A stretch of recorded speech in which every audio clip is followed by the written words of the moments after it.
세종시 누가 대통령이 되든 갑니다. 물론 언제가 될진 모르겠지만요. 어쨌든 이 도시의 기능은 계속 확충됩니다. 왜 그럴까요? 원래부터 우리가 행정수도를 만들기 위해 계획했고 그러다 엎어지면서 어정쩡하게 남았단 말이죠. 그래서 오늘은 선거 때마다 이곳의 장밋빛 전망을 제시하는 이유, 이 세종시의 탄생과 좌절을 되짚어봅니다. 사실 이 도시의 출발은 약간 어두운 시절로 돌아갑니다. 여기 보면 행정수도 건설을 위한 백지계획, 언제요? 70년대에 이 모든 걸 백지에 놓고 검토했던 거죠. 내용을 좀 보자면 물론 그 시절엔 이런 게 꼭 있었다고 하죠. 국민교육 헌장, 우리는 민족중흥의 역사적 사명을 띠고 이 땅에 태어났다. 왜 이런 백지계획을 세우는지 서두에 써 있습니다. 배경, 현 수도 서울은 적의 지상포화 사정거리 내에 위치하고 있어 방위 전략상 취약성을 지니고 있고 과밀에 따른 도시 기능의 한계와 균형 발전을 저해하고 있어 이를 원천적으로 해결할 필요성이 절실한 실정. 와, 50년이 지난 지금 읽어도 상황이 별반 다르지 않아요. 그래서 도시를 만드는 전제가 뭐였냐면 인구를 50만, 최대 100만 수용할 수 있도록 하고 반경은 10km 정도. 그럼 위치는 어디냐? 이게 중요합니다. 국토 공간에서 지리적 중심성 그리고 국민들의 의식적 중립성이 있는 지역, 영남이나 호남에 치우치지 말자는 거죠. 온갖 조건을 다 맞춰보니까 여기에 있는 원 정도로 압축됩니다. 이 동네 저 동네를 다 조사했고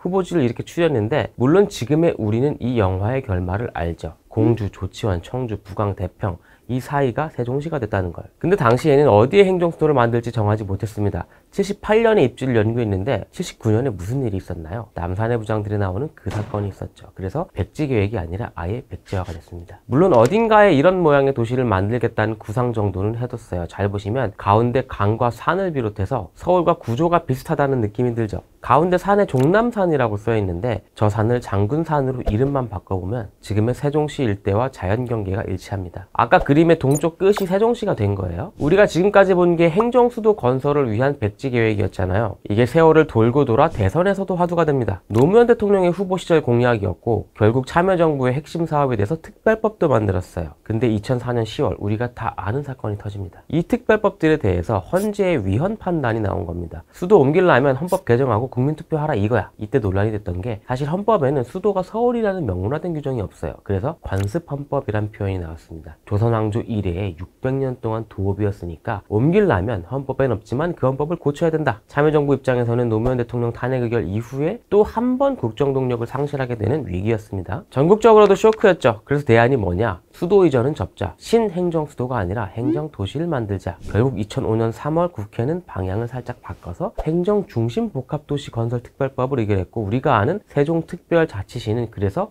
행정중심복합도시, 행복도시가 된 겁니다. 물론 그것도 순탄하진 않았어요. 중간에 세종시를 행정도시가 아니라 교육과학 중심의 기업도시로 바꾸려고 했거든요. 보이시죠? 2020년까지 미래형 첨단 경제도시, 행정부처 안 간다. 10년 뒤에는 과학자도 살고 싶은 도시. 이게 바로 세종시 수정 논란입니다. 삼성, 한화, 롯데, 웅진 오랜만이죠? 대기업들도 유치하려고 했었고요. 물론 그것도 또 안 됩니다. 수정안이 국회에서 부결됐어요. 그래서 다시 행정중심 복합도시로 유턴합니다. 이 도시의 좌절이 벌써 몇 번째인가요? 우여곡절 끝에 노선이 정리된 세종시 건설은 11년 천막을 입주시키는 걸 목표로 시작됐고 12년 정부 부처가 이전하면서 본격적으로 출범했습니다. 충남 연기, 공주, 청원의 땅을 조금씩 품앗이해서 만들었잖아요. 2030년 50만 인구를 채우는 게 목표였습니다. 사업을 1, 2, 3단계로 나눠보자면 21년부터 30년까지는 3단계, 완성 단계로 규정되어 있어요. 사실 지금쯤 자족 기능이 얼추 갖춰졌어야 되는데 우리가 오송 드리프트 때문에 교통 불편하다고 하지만 오히려 그로 인한 단절 때문에 자족성이 조금이라도 높아진 건가 싶기도 하고요. 이전 기관 규모는 계속 바뀌었는데 초기에는 이랬어요. 중앙기관은 16곳, 그 소속기관은 20곳. 정부 청사가 위로 높은 게 아니라 넓게 퍼져 있다 보니까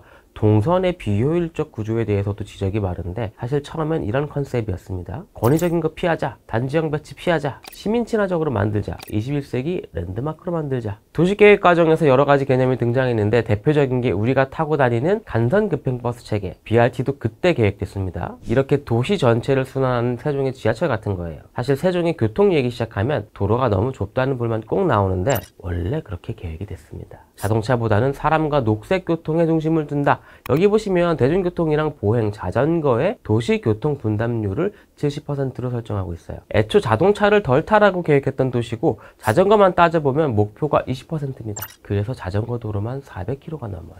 유정이가 뚜르드 세종하고 왔잖아요. 참고로 전국의 여객 수송 분담률은 자동차가 65%입니다.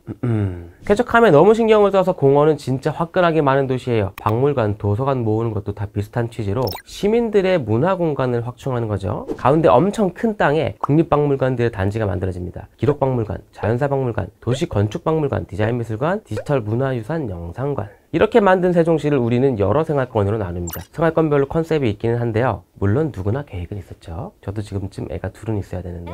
당장 임장에서 보셨겠지만 세종시 아파트 외벽에는 이렇게 꼭 마을 이름이 들어가요. 지구단위 계획에서 아예 그렇게 하도록 정하고 있습니다. 마을 이름은 공모로 정한 23가지가 있고요. 듣기셨는지 모르겠지만 도로명도 가나다라 순으로 초성이 들어가게끔 구획을 나눠서 정했어요. 나중에 한번 잘 보세요. 또 세종시의 특징 중 하나가 오무도시, 5가지가 없는 도시입니다. 전봇대, 쓰레기통, 담장, 입간판, 노상주차. 여기 보면 이렇게 공동구를 설치한다고 하잖아요. 처음 도시계획할 때부터 눈에 거슬리고 지저분한 것들 땅에 묻겠다고 다 짜뒀던 거죠. 지금은 이런 게 좀 흔한데 당시에는 좀 획기적이었어요. 그리고 주거용지, 그러니까 아파트 개발은 원형지 방식이란 게 들어갔습니다. 원래 신도시 만들 때 보면은 펜스 쳐놓은 다음에 터 다지기부터 해서 땅을 다 깐 다음 팔잖아요. 소위 말하는 나라시부터 치잖아요. 근데 세종시 첫 마을 조성할 때는 그냥 아예 원래의 지형대로 자리만 팔았습니다. 자연지형을 최대한 살리고 입체적인 집을 만들라. 이 말은 곧 네가 하고 싶은 대로 해. 근데 네가 다렴. 그래서 세종시 첫 마을을 보면 다른 블록들이랑 지형이 좀 달라요. 뭔가 조금 더 와일드하죠. 그리고 조금 더 자연스럽죠.